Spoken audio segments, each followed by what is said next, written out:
think there was so much pride in her, and she was totally blind. So it was a very thick layer of pride that she had, that she couldn't see, him trying. But I guess that's also, like many years of just taking on, stuff, and that just gets built up. And you don't believe just one thing will change everything, right? Like, yeah. And the lady's talking on her head. Yes, that was another thing. Oh yeah, it's all because he wants something from you, Yeah, some friends. Yeah, I was really thinking at that part about, bad people, like people leading you astray in a way, really, Yeah. Mm-hmm. I really enjoyed the end when the dad says it wasn't me. Yeah, that was a twist. Yeah. Wow. Yeah, because it was predictable some parts, and of course you're going to talk about God, blah blah, but when he said, well, it was actually your mom, I just wondered why he didn't tell his son sooner instead of affecting their relationship. Her, right? He said why. Yeah. But he was a little bit impatient with the mom, right? The mom was always the one trying. He wouldn't listen if it was the mom saying. But it affected like his relationship with his mom for years. So that's what I mean. Like, it's just, it might have been better if he told him earlier, then it wouldn't have affected his relationship with his mom. But I think the mom and him were not well for long, even before. That's what I understood. It was just like a kid, like, I think I am like this with one of my kids. Everything you said, you want to fix me. No, it's not. It's just that I care for you. But in their ears, that's what they hear. The other way. Yeah. They hear it the other way. Mm-hmm. Yeah. It's not what you say, it's what they hear, right? Yeah. Can I ask a question just on that piece? Do you think that the way he treats his mom was reflected in the way he treated his wife? Oh, absolutely. Probably, yeah. Absolutely. Yeah. Was everything to do with how you receive, you give, right? Mm-hmm. So he was not open to receive his mom care. He wouldn't accept her to. Yeah. So I've got a question. Who was more at fault for the near failure of their marriage? Would that have been Caleb or Catherine? Both. I think both. You had to pick one. Who would be more at fault? Well, I think him. Well, at least it shows kind of like it suggested that he had addictions and that he was not really like respecting her.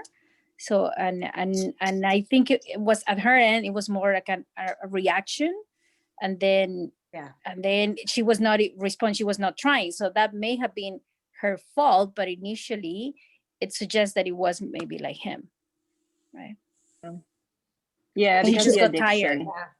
That reading on porn couldn't have come at a better time, because right at the beginning I said, just tell her you're not going to do porn anymore. But then I realized he was doing porn still, right? He crushed the computer.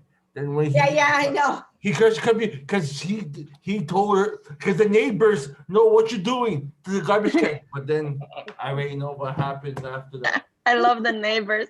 Yeah. Yeah. It's like, what are you doing? Hi. Do not talking to him. Oh my gosh. I like the neighbors. Don't talk to him. He's weird. Yeah. He technically doesn't give up the computer until like day 23, days 20, right? So the challenge was 40 days, and it wasn't until the mid-20s that he made that decision to give up. So it's interesting how even like that piece where I think one of his friends was like, she can tell that your heart's not into it, right? Mm-hmm. And I like the way they put the addiction together with the boat, because both things were on the screen when he changed. I know. And that's what he took. He took also he took care of the money he was saving, right? Yeah. It was really nice. At first I thought, oh, I thought it was him, and then I thought for a minute it was the doctor, but then I said, no, maybe the doctor was just lying. And then, oh yeah, it was him.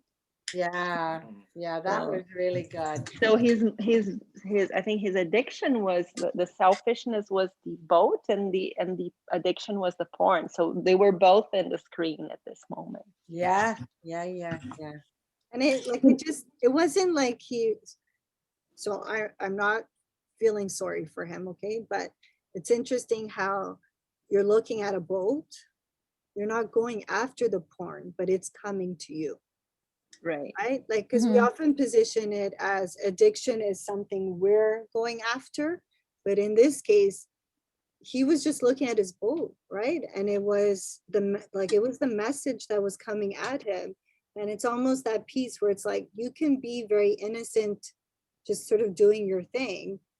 And the evil one is constantly coming at you, right? Like there's tempting. Yeah, you've got to be like, you've got to have a really strong foundation to be able to say no to that. So I thought it was interesting because I don't know, I guess in my mind, I thought he'd be the one like going after it.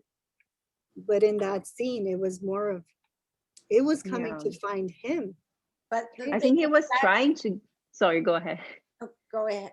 Well, that movie, the documentary on social dilemma, it talks exactly about whatever you look at on the screen now will come to you. Like, because, you've been analyzed. So, I was looking at toys for my little one, and constantly now comes all of these things because we're being charted, Well, it's how they make the money for the free stuff we use on the social media, right? That's how they, and mine comes lots of good things. Sometimes I do take home. I find, so I start looking for the candles now. Lots of things with honey comes to me, some vitamins. So it's actually good. They interpreted me very well. Was there something from the movie that you felt you could take away to help improve your own marriage? Yeah, I want to do the 40 days. Oh. Actually, yeah, I think that's a good thing for any, I mean, I'm not married right now, but I think it's a good thing for any important relationship to try that. I wanted to use that too. So if you go into, so I know Mike, so Jason's just studying, but he did mention after the movie, he's like, I want to do it too, but it's, I'd say it's nice to do it in a group because you can all help to hold each other accountable. It's a lot harder to do it on your own. So I think I think I found it a little bit easier to do because we had a group of us doing it together, but it's quite interesting. Or did Jason say maybe he would start a group, or He would do it, but after the consecration to St. Joseph. Oh yeah, of course. Yeah. At the same time. Yeah, because there's just a lot right now going on. But if you wanted to do a mic on your own, the book is where the video was. You know that folder where the video was for the movie Fireproof? There's a PDF there of the book. Okay. So if you wanted to do it, everything is there already. And when's the consecration finished? March 19th. Oh. So we could do it so that it ends like Father's Day. Oh yeah. Okay. My husband won't know what hit him if I start doing that every day. Something Can I be honest? nice every day. Sharon, it's absolutely incredible. So we started it. We started it in January, and so tomorrow's our last day for some of the women. We just put it out just to say like if you wanted to do it. Tomorrow's day 40. Wow. I don't know, Laura, Sandra, if you guys want to sort of add your piece, it's really challenging. But do your husbands know you're doing it, or is it like a surprise that you're trying every day to do something? Like his wife didn't know. She found the book, right, in the movie. But isn't it better if they don't know? And it's just, you see what changes happen by doing it something new every day. So, Barb, maybe you can, since both of you are on this call together, or Leo, as I know Andrea was doing it with us too. Well, I think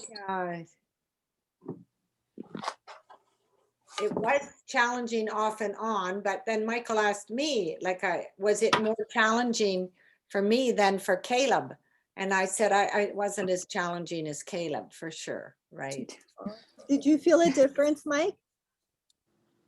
There was a couple things that I noticed. I'm pretty dense, I think. So there was a couple of things I noticed that I said to Barbara, yeah. I'm the same way, Mike. I think I'm pretty dense too. As far as It's a man thing. It's a man thing. Actually, I think it could have gone the other way if she didn't find out about, you know, that her husband paid for the equipment, for most of the equipment, because she was already starting to have a little bit more attraction for the other person, right? So to me, it was that was the breaking point of, oh my gosh, she took it for granted. And I think the doctor was also married, wasn't he? Because he had a ring. Yeah, he took his ring off at one, or put it on at one point. Right. And it I always like Anna. I like what Anna said about him.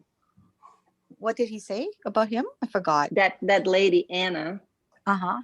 If he is doing this with you, knowing that you're married, what gives you warranty? Like what makes you think that he will be loyal to not you? do the same. Not do the Absolutely. same, right? Absolutely. Yeah. You know, Go ahead, sorry. Oh, sorry. It reminded me of what happened to me about 12 years ago, where I didn't know anything, but at the same time, you know, the grass looks greener on the other side. But it takes two to tango, right? If you're not willing to work at it, and if you're not willing to do anything, that's where, you know, everything falls apart. But at the same time, it was really, to be resonated on, because she was also busy with work, and that's what happened to me. Was I was so busy, too busy to pay attention to anything and focus. So, you know, I know most guys would also want TLC, right? But today, you know, 13 years after our separation, we're still good friends, because I made sure that we maintain that friendship for our daughter's sake, so that she doesn't feel any difference or animosity. So, you know, we look back now and we say, well, it happened for a reason, but at the same time, got us stronger as individuals and good parents at the same time. It's a really good movie. That's interesting. Thank you for sharing that, Jackie. Because I think sometimes thank you. It's you know, it is a very humbling experience to be able to say that we see parts of ourselves and parts of our own relationship in that movie. Because there are some pieces, like there was a part during the movie where I turned to Jay and I was like, I am so sorry. I'm sorry for being greedy. I'm just sorry for, you know, just for letting you down. Because I agree, Jackie. I think it takes two people to tangle. Yep. But we can get really caught up in our day-to-day that we sometimes forget to just turn to our spouse and just be like it's a gift. Like, to be married is a gift. And it's work too. My parents have been married almost 57 years this year. And I often say, you know, every time they used to fight, I used to say, oh my God, why don't you just separate and divorce each other? Like, why are you sticking around, right? But as Filipino couples, they're like, this is what love is all about. It's not about the good things. It's about working through and being friends and making that change. And, you know, I look at my parents and I said, I would never be like you guys. You know, they still call each other darlings, but, you know, when I see them, you know, disagreement, and I'm like, oh, but it's all part of it. So I can't comment because I'm not in there. Right. So, marriage looks good for a number of couples, but we can't take it for granted what goes behind the scenes, because that's really the critical So piece. it's like they said in the movie, it's hard work. It really It is. is. Absolutely. I really like that friend. Such a good friend. It's the train tracks. That's a. Yeah. See the train track Oh, comes. that was scary. Then he tells all the firemen, come help me to move that because the train's coming. But what you gonna do? You need other people to move the train. Yeah. That means because the girl got stuck, her leg got stuck. So how is she gonna take her out? Yeah. Then they have to lose the fires too. Yeah. They had to do it together, right? Like, And the fire too. they Yeah. would be able to do it on their own. It was suspenseful, that part. Yes. And the fire, that was scary. Oh, yeah. He took on Yeah. his mask and it saved the girl. Put on the mask on her then. But then when she went to see him in the hospital, she was so cold. After he survived, and he's a hero, and she was really, really cold. I think you got to remember too that she was cold because she didn't understand some of the changes. She's not convinced that it's something that he wants to do, but at the same time, the doctor was there, right? So it was very awkward to say, oh my gosh, here I am. I have attraction for this person. My husband is now here. And still, it was, that's true. It's just even if it was a friend, I don't know, you'd still be so concerned about them going through that. But he read a card because it was our doctor who wrote the card to her. So that's right. Because he wrote it. He saw the card and wrote it. It was the doctor who wrote that to her. Yeah, that's right. And by the way, my ring finger is really good. Love it. Love that My part. ring finger is really good. So Kirk Cameron was the spouse, right? So he's Caleb in the movie. And so one of the scenes in the movie, he had a really hard time filming because he's like, I really have to tap into a side that I do not like about myself. Like I don't want it to show its face. And so that scene was where they had that explosive argument in the kitchen. Do you remember? He was talking about being disrespected. And I was just wondering, like, did that scene affect you as you were watching it? Absolutely. I think it had. I think in my marriage, we had those moments like everyone else and so forth. And it's a scary moment, Yeah. In the beginning, in the earlier part of our marriage, it was the same thing too. Like I think with Andrea and I, if it wasn't for like the 5 languages of love that we took years ago, I think we wouldn't be the way we are right now. And so forth. But looking back, it was scary. Like we were actually at that point. And, that was hard. That was a really hard scene. Wow, it only, it just gets to that level where every little thing just suddenly is like a big cut. It just suddenly it's a big deal kind of thing. It builds up to that kind of thing, right? Now knowing what we know, like the other day we were just talking about that. We're reflecting, like, we've been together for so long. That from the day we met, how many people would you can you name that are actually still together like we are? And we couldn't come up with any. Couldn't come up with any. You know what I'm saying? Wow. So, God has a way of reinterrupt marriages. Yeah, I agree with you because watching it, I've got a Portuguese temper, right? And so watching Caleb, like I can't control myself when I get to that point where it's like you said, like that buildup. It's like everything just spews out because you just want to hurt that person the same way that you feel you've been hurt, right? Even though half of the time your spouse doesn't even know, like, I don't think that we ever intentionally try to hurt our spouse. I think we get frustrated and we don't know how to communicate that to one another in a way where the other understands or hears what we're saying. and it's like, but it's just like it builds up to that point. And as I was watching it, like I could feel like just that reaction in my own body, because it's like it wasn't that long ago, but I would get to a point where that was the best way that I felt that I was being heard. And that's awful. But at the same time, it's like, you know, it tells us a lot about who we are, right? Like what is that valve that, you know, if they poke, or, you know, if they poke that piece long enough, that, you know, you're just, you know, you're going to lose it. But, you know, we were very blessed to have, you know, a couple in our life who was like, hey, tone it down. Okay. Like it's not that bad. You guys are great people. There's just, you know, you got to talk this stuff out.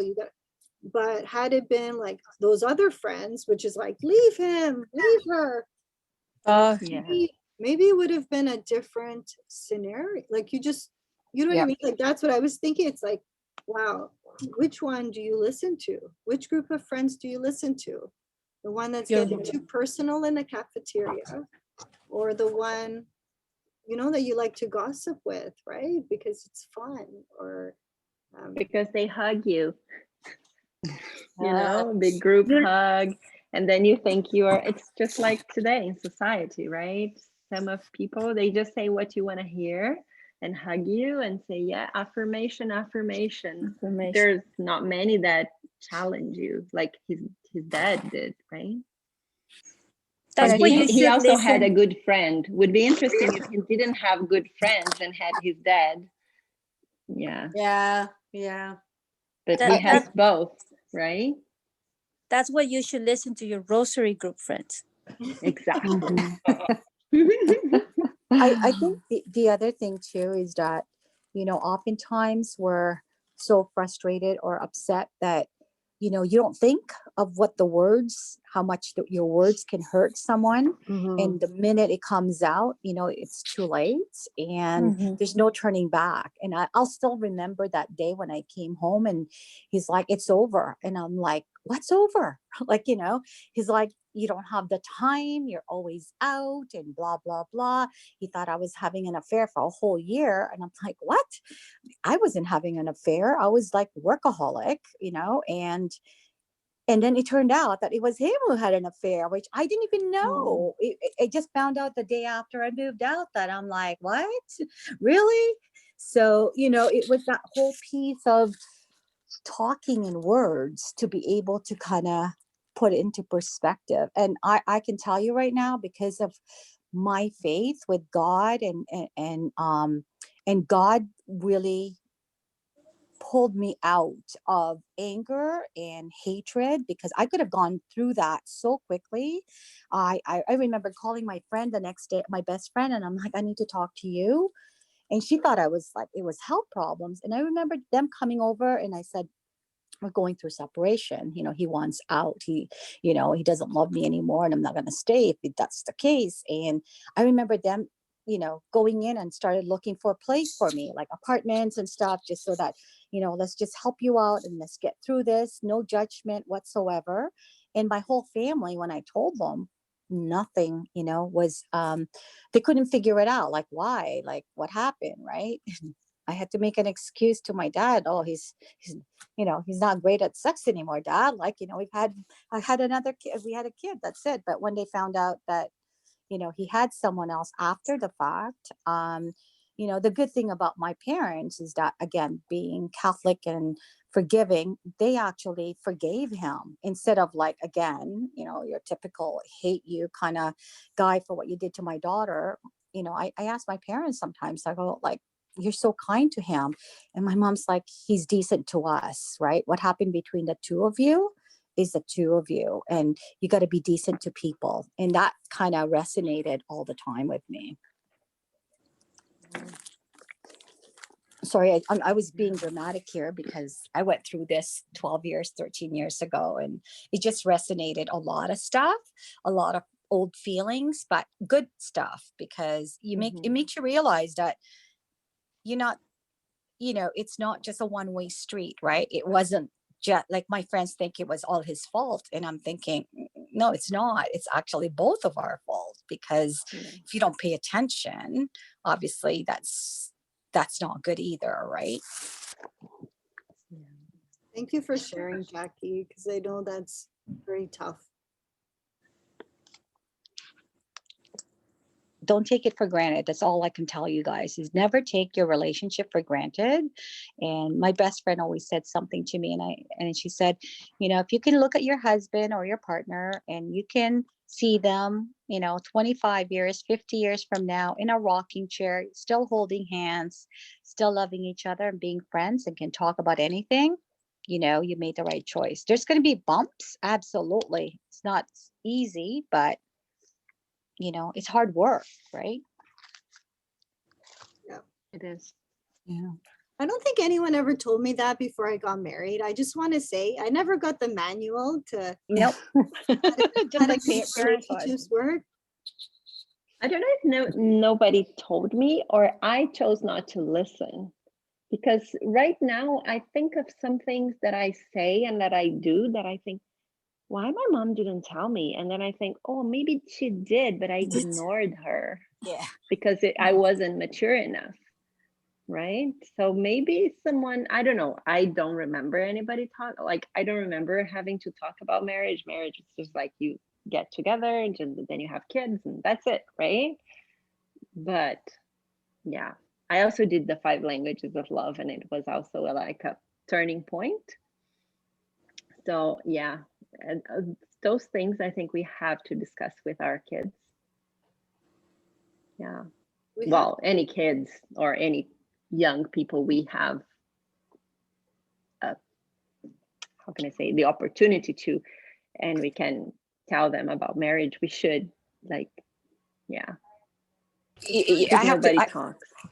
It's funny you say that, Sandra, because, you know, when my parents got married, they were 24 going on 25. When I had my daughter, I was 24 going on 25.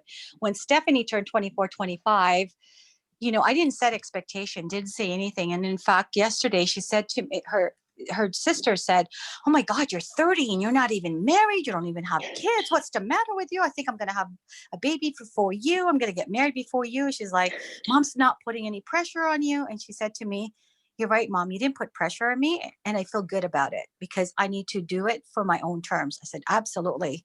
You know, who am I to judge, right? When somebody asked me, well, what do you think of her boyfriend? I said, as long as they get together and they're good with each other, that's fine. Because I can't judge, because that's, you guys, it's 2 different personality, 2 different families coming together. But, you know, at the end of the day, it's the 2 of you behind closed doors and you have to make it work, right?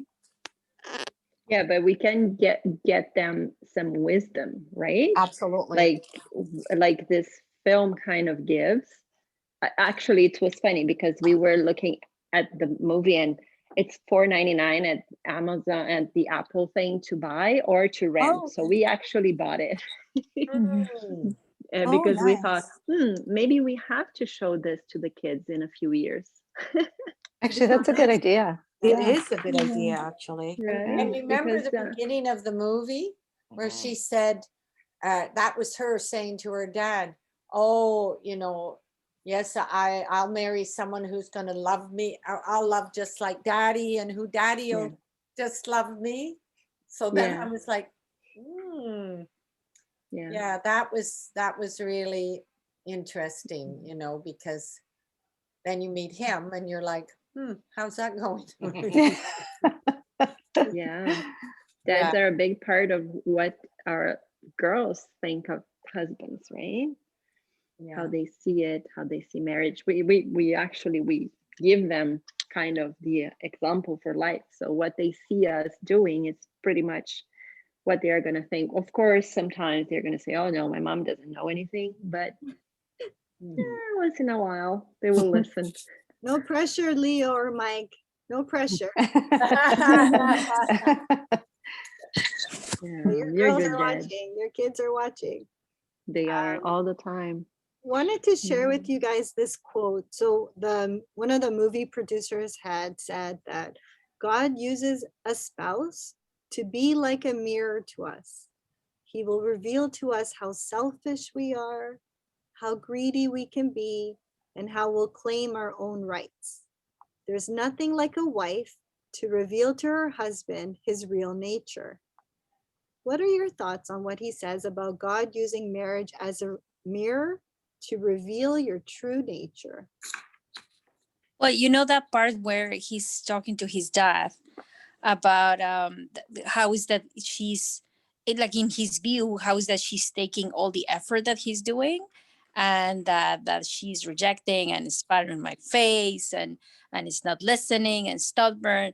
And then the father, ends up, like lying by the cross and say, well, this is exactly like it's a reflection of you, right? And how is that you're not letting God into your life? I think that was just like beautiful. Like, because Love that scene. is that if we don't put God into our married life, then we're just limited to react in our human nature, right? As far as that can go.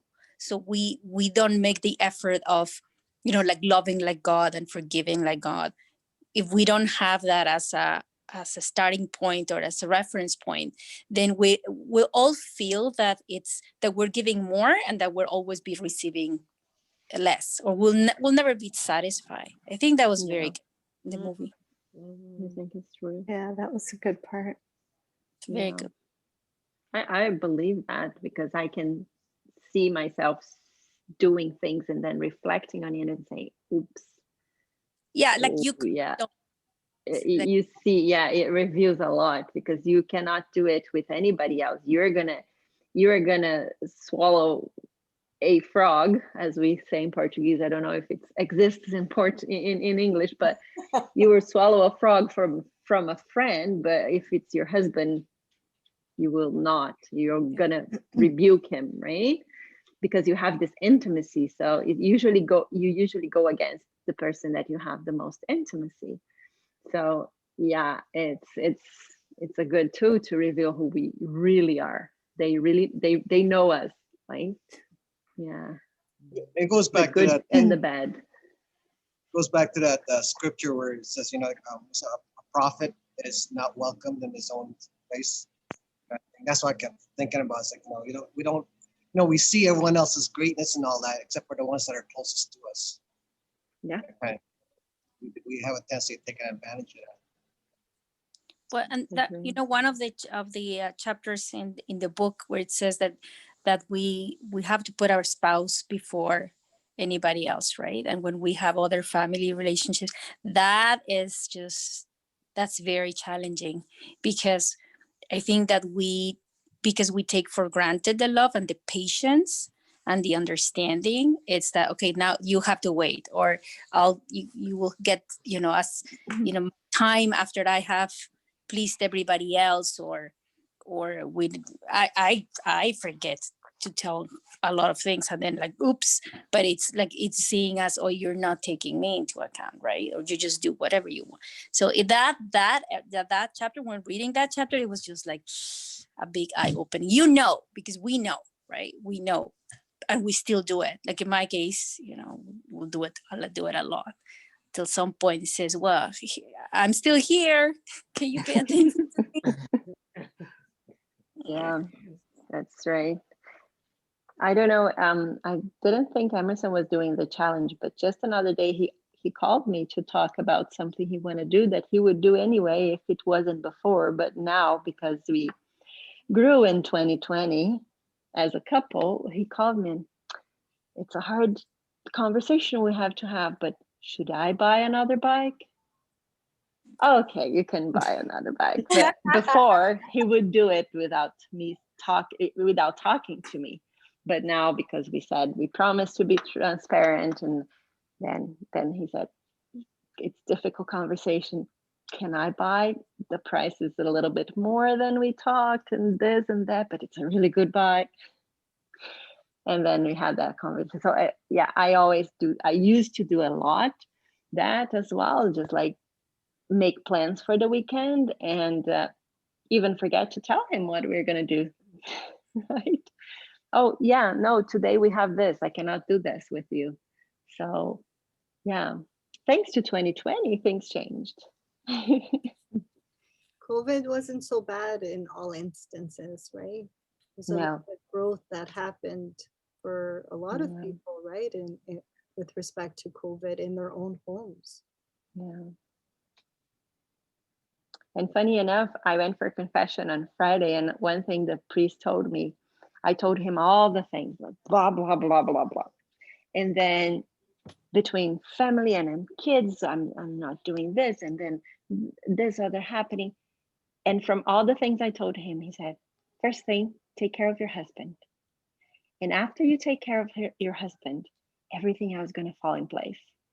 Put your husband first, help him, and then your kids will see what you're doing. You know, you both together will bring them to God. You alone are not going to do anything. It was so beautiful. I really like this priest.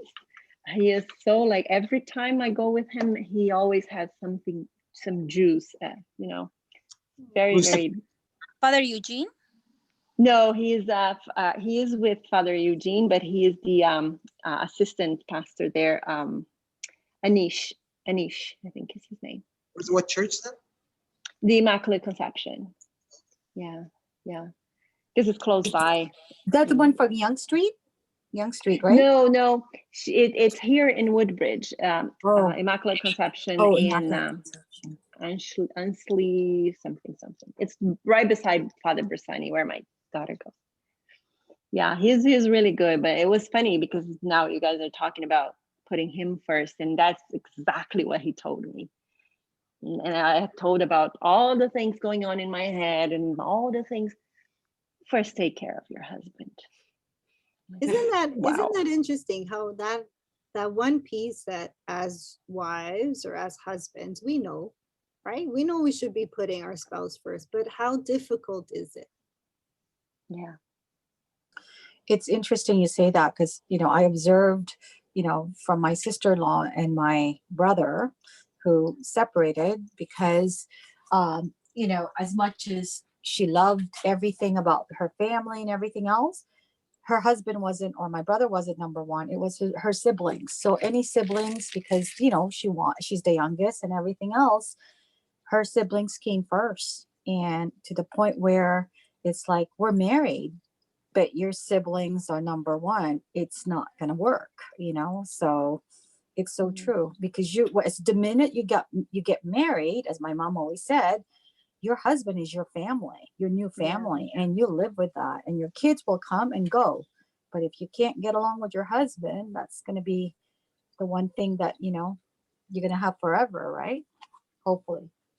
And sorry, Jackie, but just on that piece, you know, we found with a lot of our clients, by the time that they get to a point where they're about to retire, it's interesting because we start talking about, you know, what are your goals and what are you going to do? And that's sometimes the first time that they've ever talked about what their dreams were post-retirement. And and most of them are so far apart in what they want to do that they end up splitting up within the next 2 years, right? Because they're just like, they've never spoken about it. They come, they're like, okay, well, you know, we've got to start financially plan for what you're thinking you're going to do. And then it gets to the point where that discussion hasn't even happened at all. So, you know, we're talking about like putting the other first, but even like planning and dreaming about the future together. You know, how often do we sit there and just ask, like, what are your dreams? Like, because this is still a different human being who has their own interests, their own goals. And oftentimes it's like we forget to ask because we just assume we know, or we just forget. I think that's too what struck me in the movie was at the beginning when she had finished, she said, I ate the last bagel, and then there was another incident with the pizza. And she said, I don't know when you're working. I don't know. And it's like, that struck me because you become two ships passing in the night, especially with shift work and things like that. So the communication piece was missing. And as you say, when you are looking at retirement and you've been two ships passing in the night, you're not connected that way, you know, to plan together, you know, share your dreams or any of that. And even without the shift work, it still happens quite a bit. Right. Yeah. Either Yeah. like COVID, like you said, COVID brought a lot of people together, because I know for me and my husband, we're working, we're just coming and going all the time. But then with COVID, you're home more. So yeah, you become more connected that way. Yeah. So that was one good thing about COVID, I guess. COVID was It's a gift, interesting. That. right? COVID's a gift, right, Sharon? If Yeah. we look at it through the right lens, I think that's Yeah. that's the key, right? Like, It's hard to do that though, when you think of so many people that have suffered, lost their jobs, got sick, died. Like, so it's hard. Yeah. I always hate to say there's a good side because of that. But yeah. So you know, we watched the movie. I guess the last question is, do you know of a couple that really needs to see this movie? What can you do to get them to see it?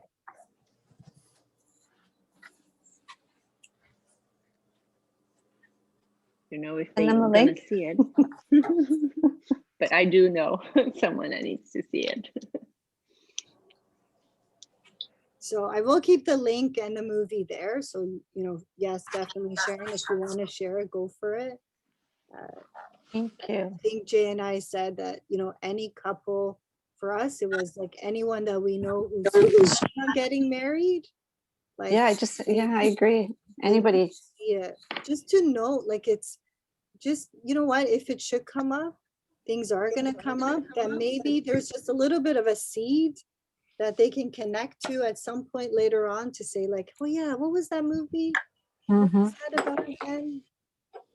This should be a movie in like a part of a preparation, marriage preparation. Yeah. This That's is a the good 5 one. languages of love. 2 things that should be always, I agree, Sandra. I think they should. right?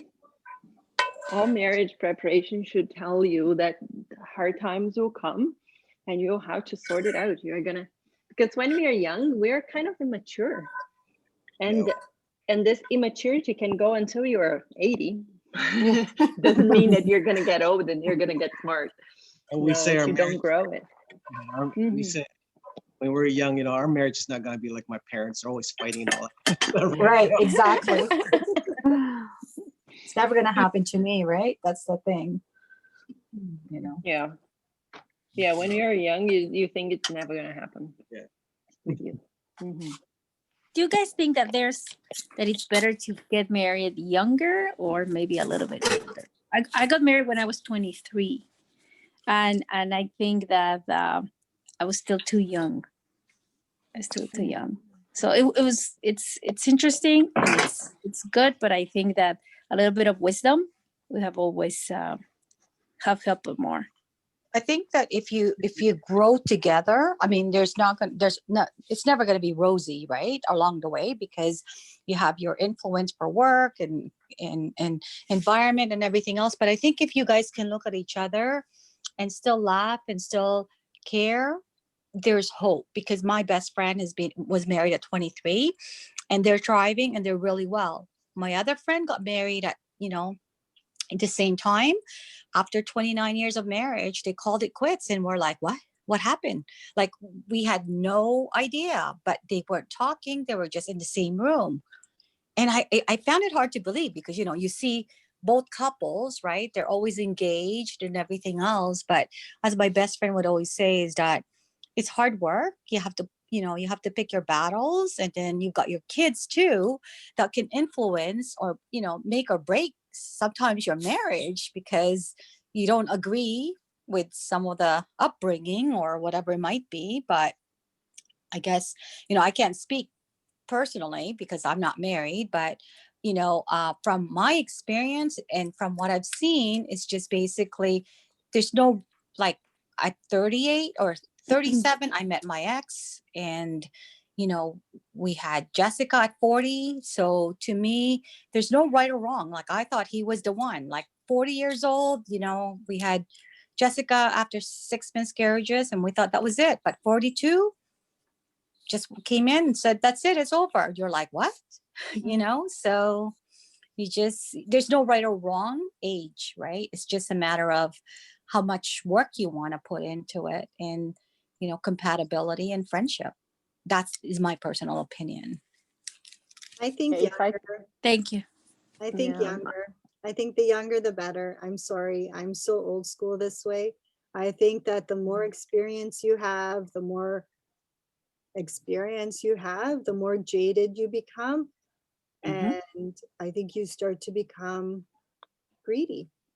Uh, Like I I think Or more selfish, no? Yeah, sorry, Because yeah, now you more have your selfish. own ways and Yeah, I set in your want it. ways. Yeah. Yeah, Set and in I your ways. want it that way. Like it's not Yeah. I think when, like, you know, when you think it like, this is just my opinion, like Jackie said, this is just my opinion. And I didn't get married when I was young. But I think because I had started dating when I was 16, we got married, I think I was 29. Jay's the better one with numbers when it comes to our relationship.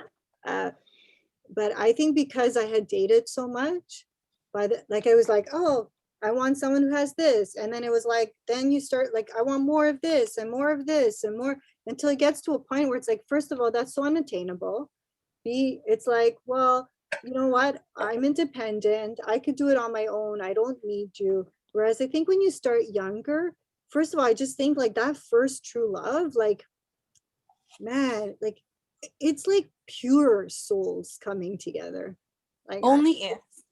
I just To think me- it's so, I just think the world just kind of confuses it and makes it so like, don't get me wrong, I would never want to be married to my first love, but it's just like, when you think of like, if people were to wait to have that experience with someone as opposed to just kind of wanting to be in something because they're scared to be alone, or, but it's like you fight for it versus like, well, I can, you know, I'm fine. If you want to leave, see you later, bye. Like it's just, I don't know, you become so jaded.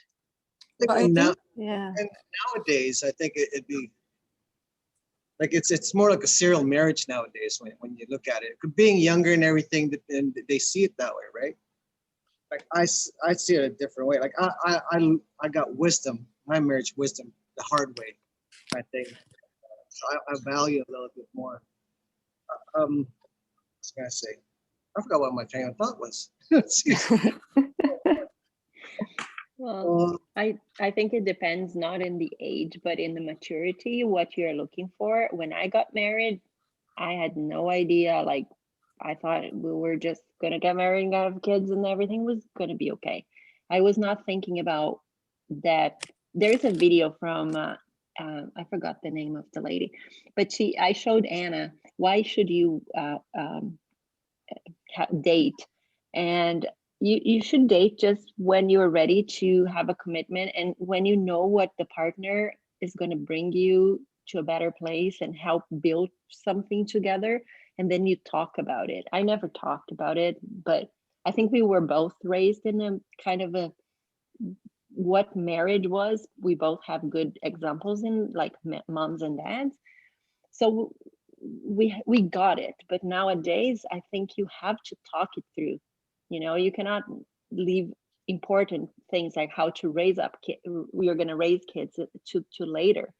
And if you have the maturity to have a dating relationship that talks openly about the future, then it doesn't matter the age. But it's not what we look for when we are young. That's, I think the important thing is when you have someone to help you through, and if you listen, right? Because age is indifferent, is the maturity, what you're looking for. I think that is important. And what is your experience as well? What is the models you had that will help you get through, right? I don't think society will allow our kids to find someone young. Like I just, because there's so much pressure on them to like go to school, finish school, go to university, make sure you have a good job, you got to have a car, have your first place. Like there's so much pressure on them that it's Have like money. yeah, money, and then like the Be relationship independent part is, first. like, comes at the end. Yeah. I tell But the you know opposite what? to my But kids. it's not a bad thing, to be honest, because like, you know, I was 16 like you, Helena, like where I met my first love for, you know, 5 years we were together, right? And everybody thought we're going to get married at, you know, later on. but we grew apart. I wanted to go to university. He just wanted to, hey, let's just get married. Let's get a job. Let's start a family. And we went separate ways that I had to decide. I'm like, do I settle or do I move on? And I moved on. And yet at the same time, I think when I look at Stephanie, who's 30 right now, there was a point in her life where, you know, she had some really nice relationship where she, you know, when the guy called it quits, she decided, I think for 3 or 4 years, you know, I'm focusing on myself. I'm focusing on me, my career and everything else. And now she's with someone really nice, which is great, but they're taking their time because, and they're, you know, they're talking more, but they're also ensuring that they have the compatibility. And I don't know if it's the right or wrong thing, but I think, you know, I'm glad that she's not settling just because of settling. And I almost did that with my first love. But when I saw him like 30 years later, I said, oh my God, look at him now, right? You know, is there any love back there? No, he'll always be my first love, right? As everybody else knows that first love is always the most important or memorable in some cases. Yeah, I don't think there is a right age, is the right mindset. Yeah. Yeah, and I think now marriage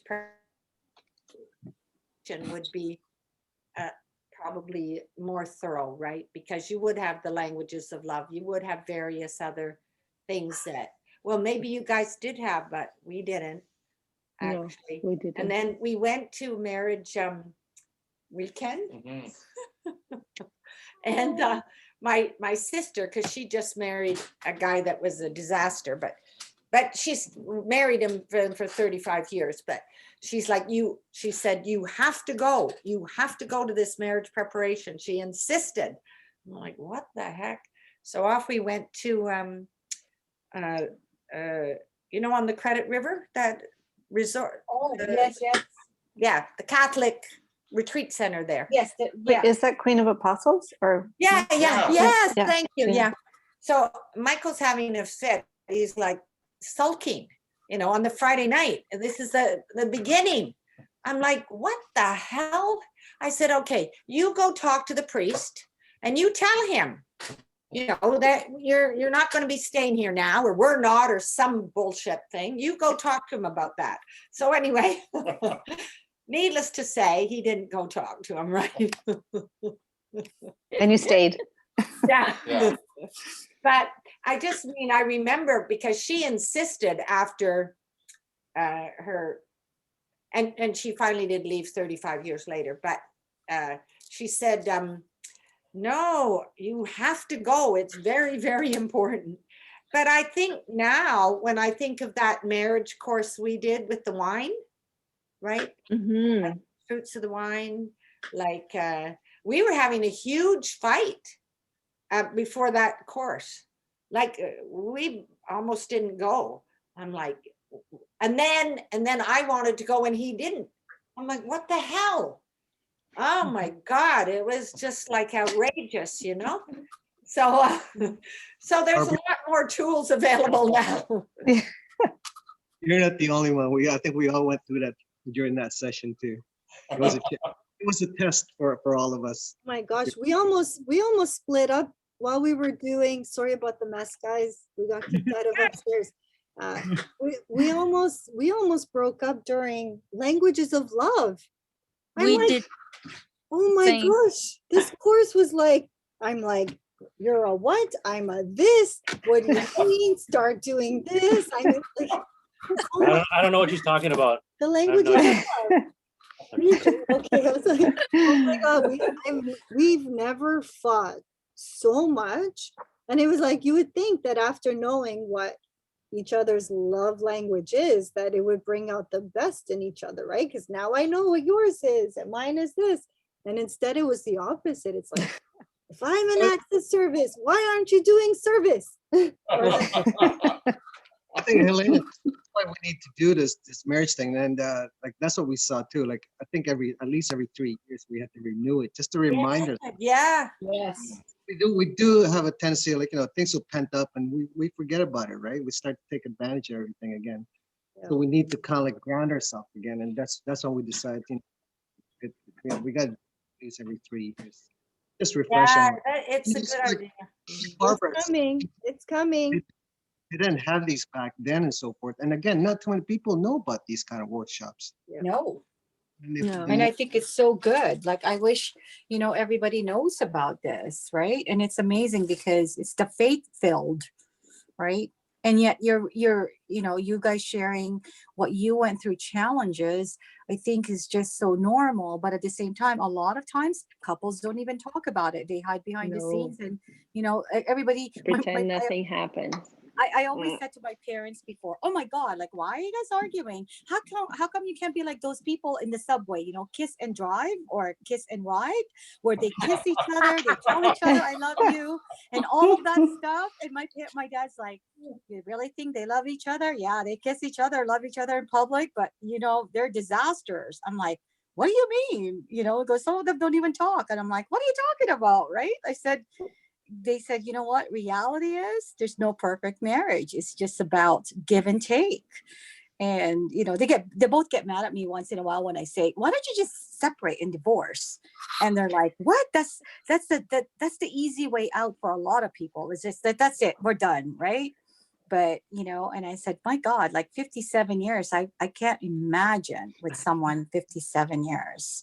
But now we're planning their 60th Jubilee, because we made them renew their vows at 25 years and renew their vows at 50 years.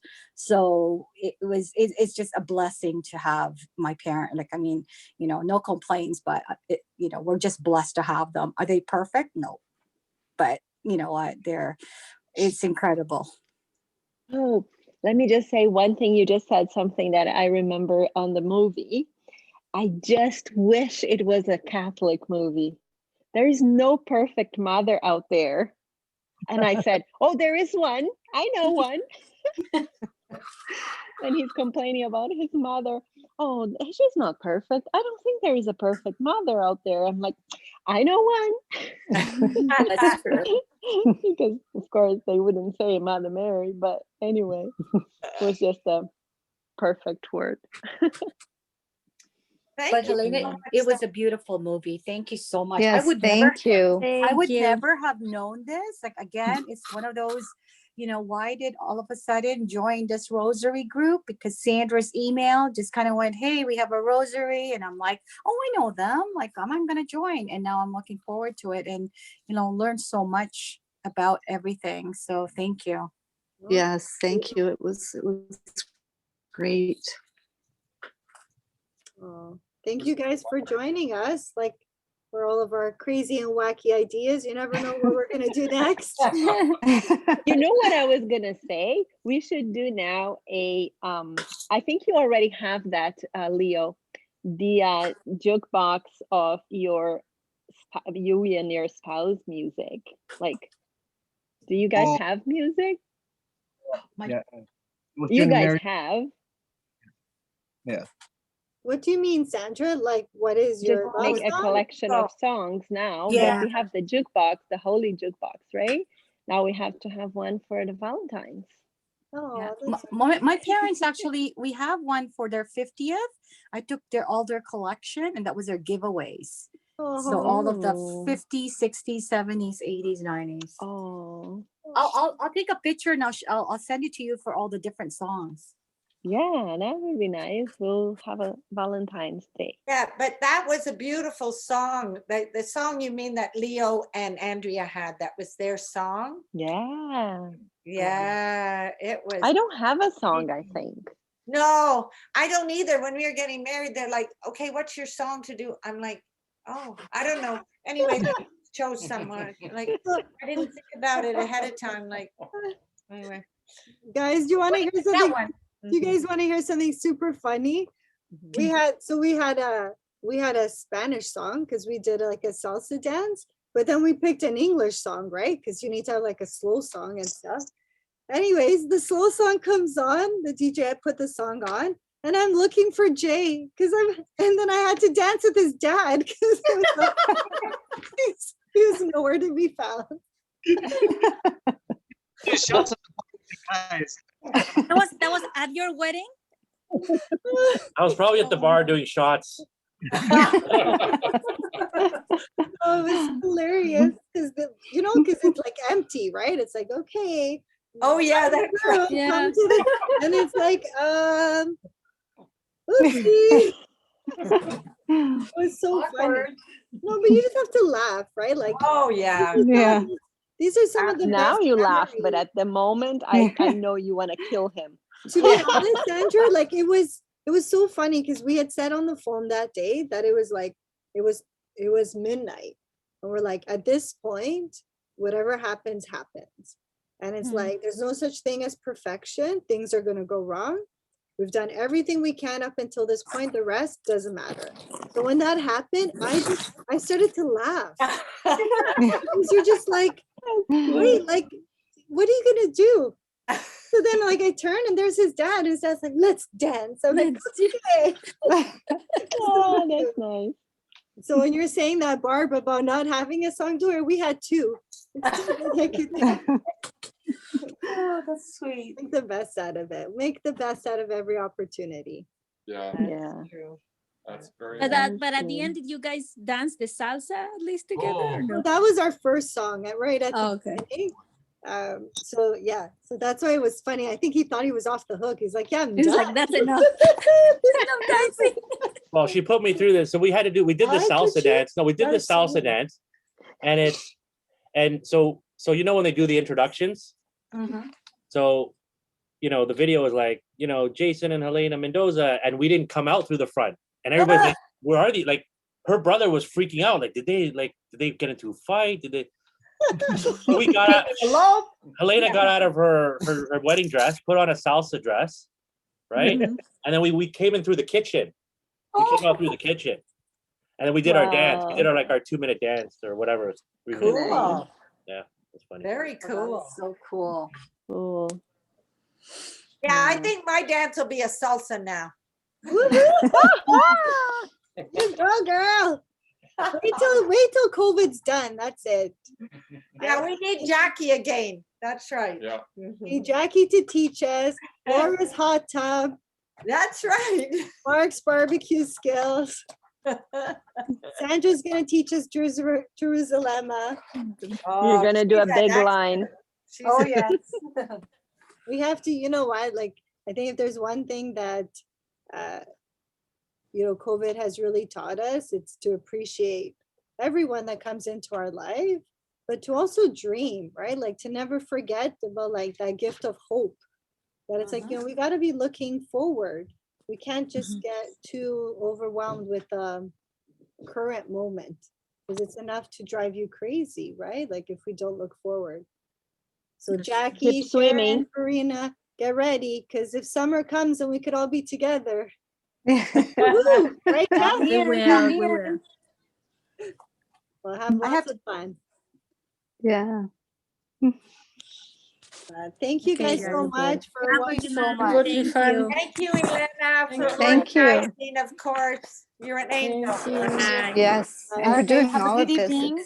Talk to It's you so guys nice in tomorrow. COVID. Thank you. Bye. Have a great night. Girl. Okay. Yes, tomorrow 8:30. Right, Yeah. Bob? 8:30. Yeah. Oh yeah, 8:30. Thanks. Okay. Yoga meditation.